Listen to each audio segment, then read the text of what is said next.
آپ کو بتاتا ہوں روضہ رسول صلی اللہ علیہ وآلہ وسلم کے ستونوں کے بارے میں، جن کی ایک تاریخی اہمیت ہے اور وہ نبی کریم صلی اللہ علیہ وآلہ وسلم کے دور سے ان کی نشانی موجود ہے۔ ان میں سے 6 ستون روضہ کے اندر سے تمام لوگ دیکھ سکتے ہیں، جبکہ 2 ستون حجرہ مبارک کے اندر موجود ہیں جو کہ نہیں دیکھے جا سکتے۔ ان ستونوں کی خاص نشانی یہ ہے کہ ان پر سبز رنگ کے دائرے سے ان کا نام لکھا ہوا ہے، جو کہ بآسانی روضہ رسول میں دیکھے جا سکتے ہیں۔ یہ پہلا ستون ہے استوانہ الوفود، یہاں پر وفود آ کر ملتے تھے نبی صلی اللہ علیہ وسلم سے۔ دوسرا ستون ہے استوانہ الحرس، یہاں صحابہ کرام نے ایک موقع پر حجرہ کی حفاظت کی تھی۔ یہ تیسرا ستون ہے استوانہ السریر، یہاں پر نبی صلی اللہ علیہ وسلم اعتکاف میں بیٹھتے تھے۔ چوتھا ستون ہے استوانہ توبہ، ایک بڑا مشہور واقعہ ہے، ایک صحابی نے اپنے آپ کو باندھ کر توبہ طلب کی تھی۔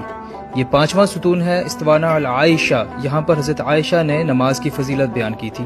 چھٹے ستون کی بڑی دلچسپ تاریخ ہے، یہاں پر نبی کریم صلی اللہ علیہ وسلم نماز کے بعد ٹیک لگاتے تھے، اور جب اس کو گرانے لگے تو یہ ستون رونے لگا تھا۔